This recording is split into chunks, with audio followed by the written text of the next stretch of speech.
I just saw the perfect Mother's Day movie. Let's review Evil Dead Rise, rated PG-13. No, it's a hard fucking R.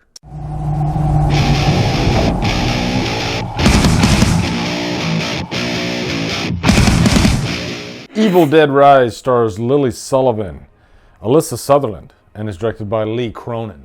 What's up, guys? Welcome to a brand new 2023 review. Evil Dead Rise is finally here. This was probably one of my most anticipated movies of 2023.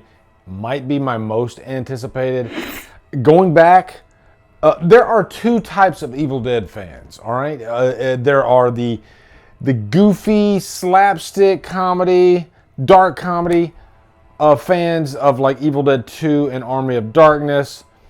And there's a hint of that, I think, in the first movie. But the first movie is more akin to what has been coming out these last two movies. Just a more bloody, serious tone. And the Evil Dead remake was extremely serious and one of the best remakes I have ever seen. And I'll say, this new movie, Evil Dead Rise, right now I'd say the remake is still a little better, but this is on par.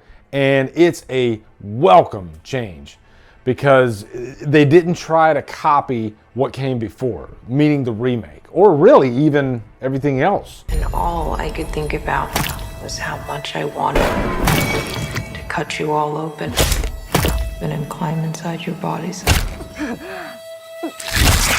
This movie had a lot going for it. This will be a full spoiler-free review. Definitely going to be doing a spoiler review. And I like being able to do spoiler reviews for stuff that has a lot of spoilerish type stuff in it. And this movie definitely does. There's so many things I could go into, especially in terms of the kills. In this review, I'm not going to tell you the full nature of the kills, because I want you guys to go into this movie and just sit back, eat your popcorn, and just enjoy the hell out of it. And I will say there are some times you might want to spit your popcorn out, okay? It does have some gross out type stuff. Nothing too crazy, but there's a lot of crazy in this movie, okay? But I'm talking about, you're not going to be like throwing up or anything like that. It's still really fun. Anyway, first off, let me give you a quick plot synopsis. I love how this movie starts out because they do give you a little bit of the cabin stuff. You know, it opens up with the cabin stuff. But 90% of this movie is set in a high-rise, and it's dark and it's rainy. And you have this family in this high-rise, Ellie and her 3 children. Ellie is separated from her husband, so the husband's not in the picture. So she's stressed out by that, which I think is a factor in these Evil Dead movies. The Deadites, they definitely are attracted to people that are going through hardship. And it doesn't like spell that out, but it's pretty much like implied, because every time the Deadites come around, it's always, the weaker the host, the better. And there's also another character named Beth, who is Ellie's sister. And Beth finds out at the beginning of the movie that she is pregnant. And so she shows up there. And so for the rest of the movie, it's just crazy Deadite havoc. Now, this is the part where I can really compare this to Evil Dead 2013. Just the nature of the movie. Once the shit starts hitting the fan, boy, does it really start hitting the fan, and it gets pretty graphic. Same type deal here. I had a feeling that this movie was going to marry up in tone perfectly to the remake, and boy, does it. It's a great double feature, really, without the story or the characters being the same at all. Now, if you've seen the trailer, you'll know that Ellie, the mother, is the one that becomes possessed by the Deadites. But I don't think the trailer really shows you how the Deadites are released. I mean, Deadites are released pretty much the same in just about every movie, the book, right? But this has a unique spin on it because the son, he finds these vinyl records. And, of course, the book itself, too. But the voice comes through because he plays the record. And it's really cool because he tries to pull the needle up, but it won't let him. Now, if you remember Jane Levy in the remake, this was such a great character. And I thought, how are they going to top a character of that caliber? And I think Beth, I don't want to say she's as great as Jane Levy is in that movie, but she's damn near close. Meaning that you are rooting for her throughout this whole movie. And I'm not going to tell you if the Deadites get a hold of her, okay? But I will say she is a rootable character. Because can you imagine coming over to this apartment with her sister, and her sister becomes the devil pretty much. And so she's left to fend for the children, to protect the children. Which leads me into a great transition. Children. Now, we know that kids in horror movies, it can be hit or miss. That's my one worry about this movie going in, was how are they going to utilize these kids? Are they going to play it safe, you know? No big surprises?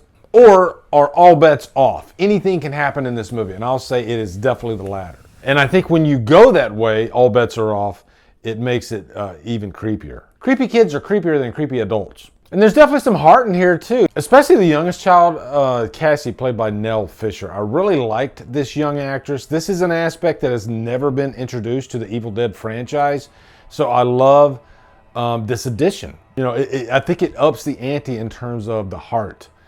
And, you know, this is a child that you want her to be protected. You want her to be saved.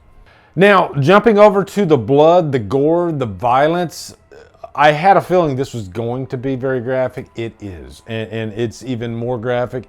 And is it more of the same? No, they do get creative with the Deadite action, and there are quite a few moments where you are gripping your chair, you are wincing, you are gagging, you want to spit out your food. There are quite a few moments where they're really going for the jugular.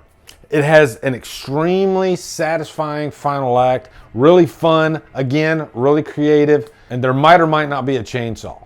Now, as far as any cons, I will say there'll be a few times where you see some like CGI used, be it in blood, be it in effects, whatever. It's going to be noticeable from time to time, but it doesn't get in the way of the enjoyment of the movie at all. This movie is a freaking bloodbath in the best way. It's fun, but don't expect to go into this like laughing your ass off like Evil Dead 2. You know, this is a very serious, hardcore Evil Dead movie. It is not for the squeamish. It is not for the uninitiated. It is not for the non-horror fans. This is for us. This is for horror fans.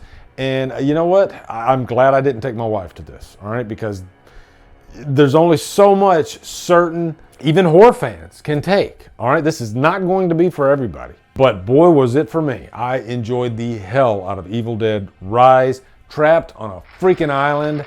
I am so sure of that rating. I don't know if it's the best movie of the year yet. It could be, all right? I'll reserve judgment until I see it at least one more time. But I definitely want to get into a spoiler review with you guys over the next couple of days. Looking forward to doing that. So anyway, let me know down in the comments your thoughts on Evil Dead Rise. Looking forward to hearing them. Also be sure to come over to Killer Flicks, where we talk horror all day and every day. And on Fridays, we do Free for Fridays. Follow me at Drumdums on all my socials. Support me on Patreon. Buy me a coffee. Anyway, guys, thank you so much for watching. Have a great day.